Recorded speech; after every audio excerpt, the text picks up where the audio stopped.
Greetings, greetings, greetings, everyone. Welcome to Beyond Boardroom Business. This is your host, Coach Steffanie, and I have the honor to interview amazing trailblazers. So tonight is a special edition.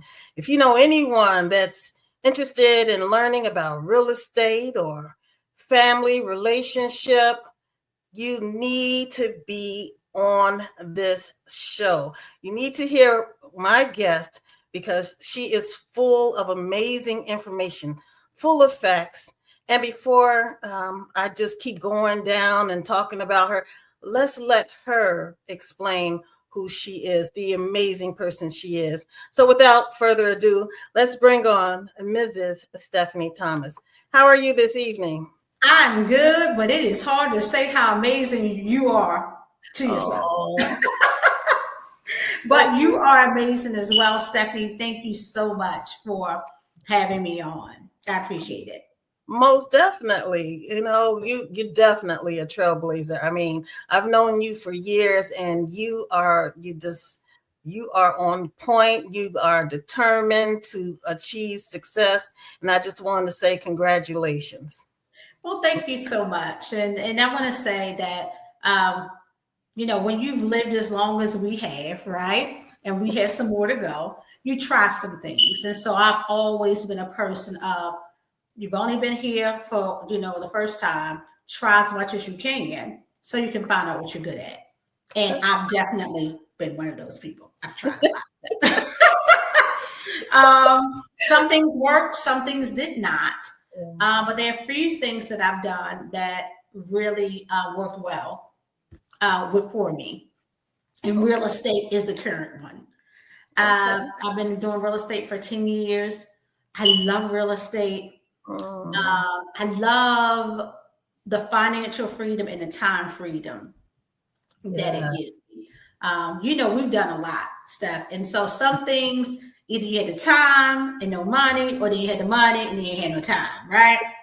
So real estate is that thing that gave me both. So I'm super excited about that. And it allows me financially and time-wise to do other things. So I love it. Okay, so since you started off talking about real estate, but tell us, who is Steffanie Thomas? I am a spiritual person. I'm highly spiritual. I love family, definitely, right? I'm a big family person. I'm a serial businesswoman. I love business. Yeah. I have not been blessed to have that one thing that I always wanted to do my whole life. So because I'm a businesswoman, it doesn't matter what kind of business it is. I just love business. I like to make things grow. So that's pretty much who I am. I'm a mother of 6, grandmother of 16 with 2 more on the way. Wow. I have a brokerage, yes, with 23 agents. I'm in the travel business. I have a team over 100 people. So I do a lot, but God is good. Woo, that is a lot. So how do you balance your life and, relax? Well, I'm going to tell you my secret. I was just telling my son, I'm not a hard worker. I just believe in working smart, and I'm not against people who do work hard, right? We all have our strengths. I think if you have good time management, understand you don't build businesses overnight. Just every day you put more time in and you time manage that. You have good people on your team. You can do anything. I got 2 more things coming. So listen, good partners, time management. Yes. So I don't work all day every day. It's not necessary when you own your own business. If that's the case, you can get a job. Ooh, so true. So true. Let me ask you this. How challenging is it to find the best team to work with for you? So I'm going to tell you what a gentleman shared with me that changed my business life. Okay. He probably will see this interview. So his name is Brian Joe Burke. And he said, if you hire right, you train right. There's one other thing he said that I can't remember right now. He said, then you can trust them. Mm. Often what happens is either you don't hire the right person from the beginning, the training doesn't matter, or you hire the right person, you don't train them properly. So you don't have the trust because you're scared to let things go. Mm. So, and then no, people are not there always, right? They're there to serve a purpose. But if you put your system together, like McDonald's, you can go to any McDonald's, them French fries taste the same. That's right. So put your systems in place, have your systems of operate procedures. That way, when you hire people, they do it the same way that the last person does it. That's right. That's right. So that's So, what I learned. so is there anything that you haven't accomplished that's on your to-do list? Well, some future things because I have grandchildren. Yeah. And so I'm building legacies for them. A lot of the stuff that we learn, I'm first generation of a lot of things. And so I have the future stuff that I'm looking forward to. But now I can pass on knowledge, experience, and set, some of my grandchildren up with land and things of that nature. So, there's still some things that I'm doing. I just want to make sure that they're good. And they're going to be good anyway because of God first. That's right. Then I leave them a little something, right? Experience, mostly, and wisdom. That's beautiful. Legacy building. Wow. Yes. So I'm working hard on that, girl. I got 16 of these suckers, right? So I'm working hard, paddle. But I'm trying to pass it to the oldest ones because I'm giving them the responsibility to sharing knowledge, wisdom, and things that they have, even if I'm not here to get to the younger ones, right? So that's kind of what I'm working on. Okay. Now you said you have 6 children, which you look amazing. Thank you. So how were you able to raise the children while you were going through your ups and downs and all the challenges, yet you're still able to thrive with success? Well, a lot of times when you have children, they're your why. Because I had 6 children, I had my children early. Okay. No job was going to pay me enough to pay their care. So that was not an issue. So even though that could have looked like a downfall or a pitfall, that was my go mechanism. I had to own my own business. I had to be able to make my own way in order to still go to PTA meetings and be there with my kids. Because at first I was a single mom before I got married. So of course I've been married for 20 some years, but I had 4 children before then. So I needed to be available, but I also needed finances. So that started my entrepreneurial journey early. Okay. So it was the children that inspired you to be your best. I didn't have a choice.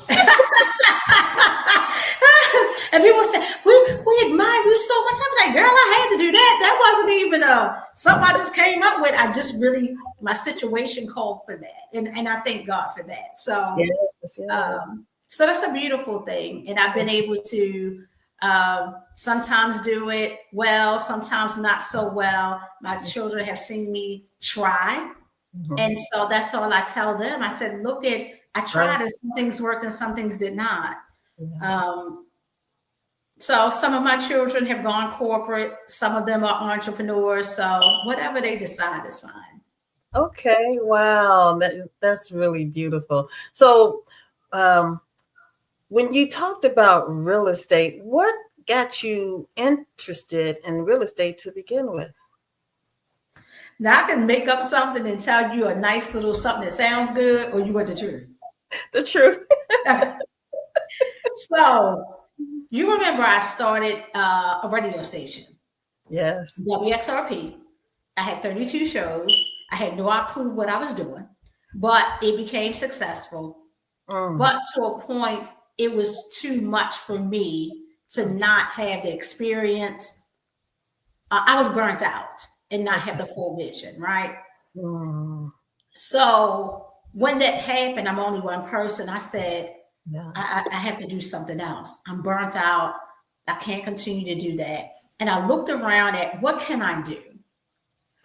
And after I looked at this and I looked at that, at the age I was in my 40s at that point, I said, I do not have time to be going to school. Right. I looked, real estate was 4 weeks. I said, bingo. Wow. 4 weeks. Wow. I didn't even know that. Okay. Girl, 4 weeks, that's all I had. Kids, Okay. I needed some money. I was burnt out. I was sleepy. I'm tired. I said, I got 4 weeks. Wow. And that thing has changed my financial life. And not just my financial life, because before I could not take all of my children and my grandchildren on a trip. Okay. I could not, I introduced my children to travel, my grandchildren. We were always somewhere. People were like, we love your family. Because the money allowed me to do that. Yeah. It allowed me to help my kids when they needed help, right? It allowed me to help them start businesses. So that 4 week and that, I don't know what I'm doing, but I'm just going to try again. Like I said, always just try. If it doesn't work, okay, try something else. But that thing worked. And I thank God for that. So some people say, always had the passion. Okay, well, I didn't. I needed to figure it out, right? And I took a shot on that one. Yeah. So you're saying that you prefer entrepreneurship over working for someone else? Oh, absolutely. I'm a time freedom person. That's a part of my creative side. If I keep doing the same thing over and over again, it drives me bonkers. And so if I had to get up, go to work, come back, do say, that wouldn't be good for me. Yeah, I can't see you working my own businesses. I'd be like, I'm sick of this. We need to do something new. They'd be like, girl. So, yeah. So, yeah. Well, you know what? Let me just say this, though. I have respect for the diligence. Yes. And the persistence and the discipline it takes for people who don't like it, but get up and do that every day. Yeah. True. I have mad respect for people who do that. Yeah. I also have empathy and sympathy that bet on yourself sometimes. It doesn't even mean you have to quit. Sometimes you do a part-time for yourself and build that up to replace that income and then keep moving.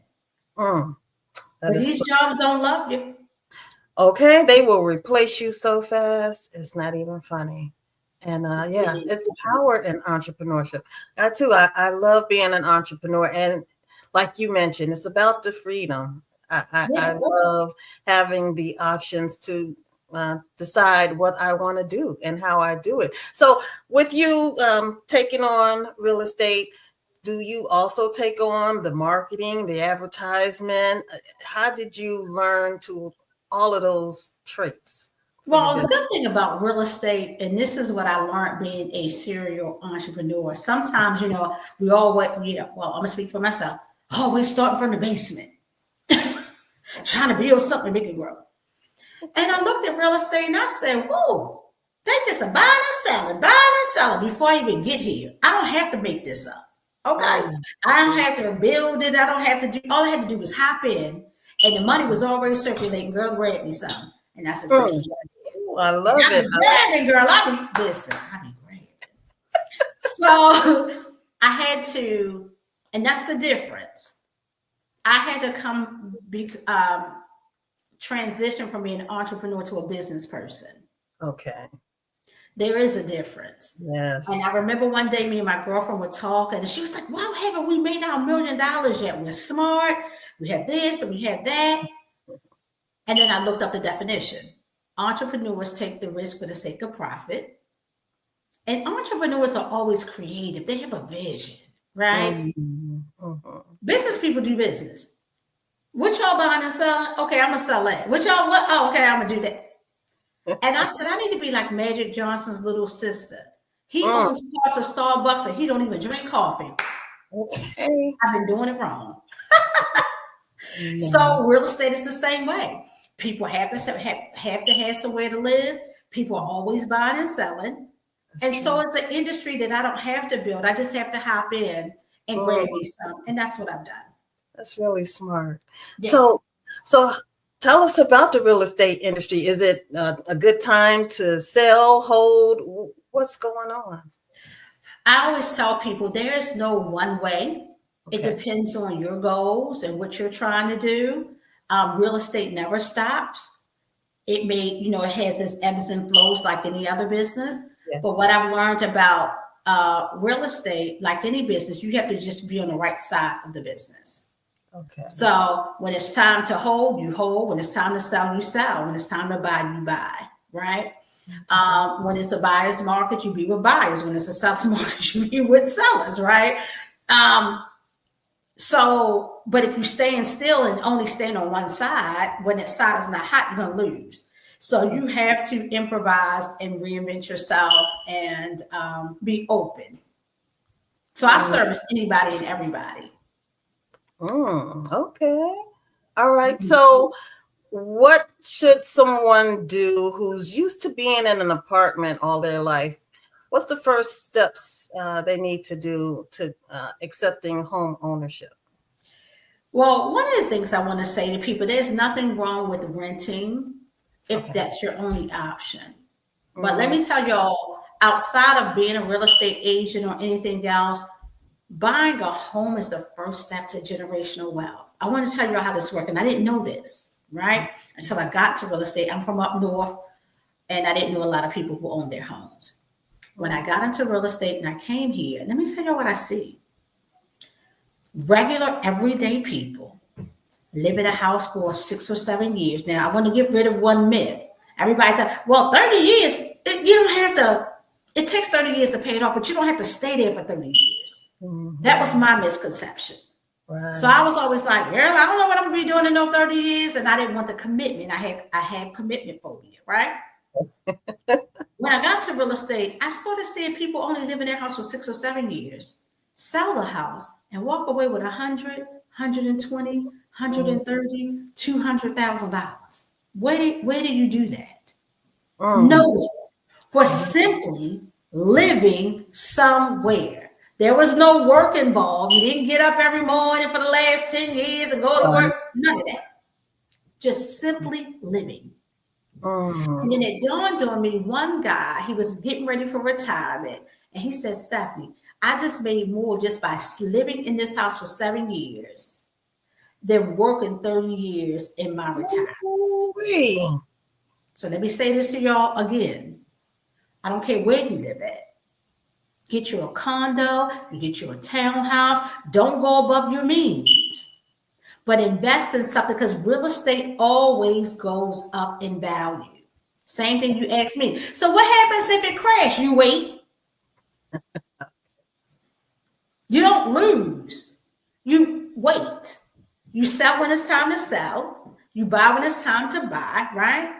But if I don't care, in our community, you have to do that. It is the easiest thing. Let me say this. All rich people do real estate. Because there's no time involved. Facts. Yes. Woo, that's good. That's good. So how does a person pick what community, what neighborhood they are going to live in? Well, that's on preference, depending on where, what you can afford, depending on what side of town you like, especially Georgia. Woo, we have so many sides of town, right? It's almost like being in New York with the barrows, right? So you pick and choose. They have houses all over. So you pick and choose. One thing for relocation people, though, I will say, try to find out if you're going to work a job and you're not working remote, find out where you're going to work, because in Georgia, at least, you don't want to be an hour and 30 minutes away from your job and have to travel and do that every day. Right. So that's the only real point of reference that I give to my clients. Other than that, just wherever you prefer and wherever you can afford. Okay. Oh, one other good secret. My people in my community, I need y'all to understand, your first house is not your dream house. Right. Some people wait, I want my dream, ma'am. That's not where they go. You buy your first house to get that $130,000 I was telling you about. Yes. To put it on your second house, ma'am.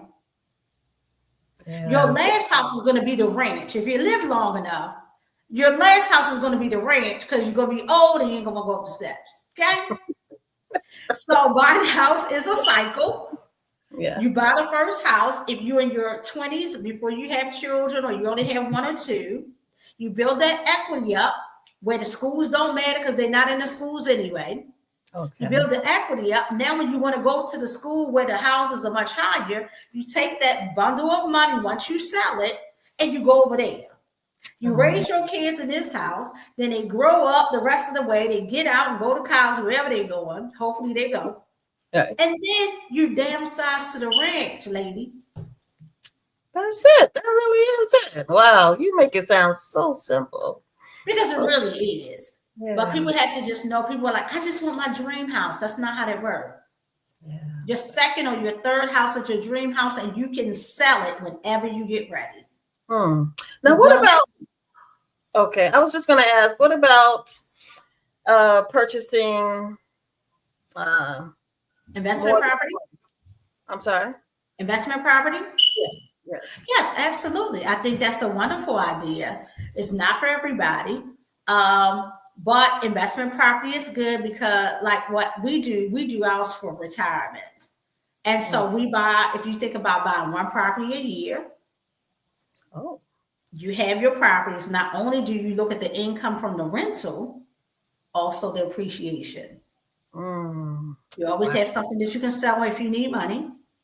Okay. You always have some money that you can take some out of the equity if you need to, but understand your credit need to be good to take out equity. Just because you got it, you need your credit to be right. Okay. Right. So you can get it out. And so that's kind of the setup. And this is so easy to do because you can still work whatever your main thing is. You still have your regular money coming in. Right. Right. And it only takes 30 days to purchase the house. I also suggest if you're investing, well, depending on who you are as a person, I'm a time freedom person. Now I have time for certain things. I'm going to let a management company manage my property. Okay. I don't want nobody calling my phone talking about no sink and no refrigerator. Yeah. No, that's right. No, thank you. My time is important to me. Yeah. So some people like it, and that's your strong suit, great. But if not, and management companies don't cost that much money. Okay, because I was going to ask you, what should a person look for when searching for the right management company? Of course, I would always do reviews to make sure people on top of managing your property. But outside of that, what I would really say is how much they charge. So a lot of them will charge a minimal fee, and what mostly they make their money on is the maintenance fees. So when people need things done, they have to send people out there to get things done and things of that nature. But it's worth it if you're making money somewhere else. Okay. Right? And so like I always tell people, I mean, I know y'all heard this Rich Dad, Poor Dad, you need at least 3 sources of income. Yes. Right? Build one, and when you have that one really going, go and build another one. Take a little bit of time to work that one, right? Because now this income should take care of your monthly bills and your little entertainment. The second one should take care of investments, anything that you make in here. And this kind of keeps you going, right? And really putting time and effort into your business. This business should be that you can take all of this money, because this is taken care of, right? Okay. To invest in something, to buy land or start another business that then is making more money, that you can go invest in some more things, right? Wow. Whether you're going to do stock or some savings or whatever. So that's why you need 3. I know we've heard it before, but it makes more sense. You can get a lot further, a lot faster, the more income that you have coming in from different things, because most won't make you enough to do everything in. That is so true. So how do you feel about gentrification? I helped someone write a book, and they've toured the country, and they noticed that a lot of companies purchase houses from the elderly and just take advantage of them, and then the neighborhood ends up changing. And what's your take on gentrification? It's been around for a very long time. If you're smart, get you a piece. Okay. Not gonna stop it. Yeah. Because imagine if somebody does not come in. Now, I don't like the way that they do it, but some people do it, right? But let me say this. You cannot keep old buildings old. That's true. Regentrification also means revitalizing, right? Right. To make something new. There's a new generations that come in. They need to bring more money into the community and make it more beautiful. I'm from Baltimore, girl. I was somebody to regenerate some of these little neighborhoods we got with these still boarded up buildings. Can y'all buy these? Right. So somebody needs to do something, right? And Right. so my thing is get in and get you a piece of the pie. When you see it happening, buy you one of those houses. Okay. Can't keep complaining about what's going to go on, whether you're in it or not. Yeah.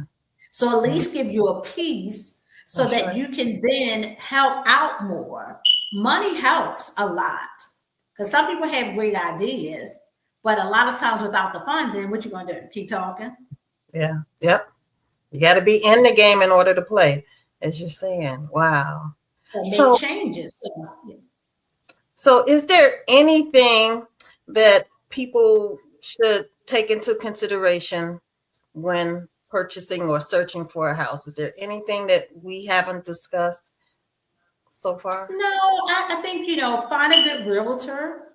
Okay. That would be one. Find somebody who can help you negotiate price. Make sure you always get a good inspection. That is very important because you don't want to buy a house that has a lot of secrets and you don't find out till you live in there. Because you walk in there once, you or I can't see everything. And we can only see what we can see with the naked eye. So an inspection will unveil those things. So you can get the seller to fix, replace, repair, or give you money in lieu so you can get those things taken care of. So you definitely want a good inspection. Okay. What about land with a brick house, but it's just really, I'm glad you said that. Okay, so y'all who will think about, I'm going to build my house on the ground. Okay, ma'am. Okay, so listen. Is some things that go with that. Okay. If it doesn't have water on it, you have to pay to get the water and electricity and all of these things done. You have to get perk tests to make sure that you can build on it, right? Yeah. So there's a lot of things that go into it before you even start building. So if you have limited funds, don't, unless you're in Alabama or something, I don't know, Mississippi and some of the, the undeveloped places. Okay. You may be able to do it for a small price, but here in Metro Atlanta, it is expensive because you got to get the trees cut down. They have to dig. It's a lot. They have to level the ground. There's a lot. So I'm not saying don't do it. I'm just saying you really need to get associated with those prices first because that's before you even build. Ooh, you are so right. So people like, I want to live off the grid, ma'am. Listen. I got 150 and with ma'am. No. Right?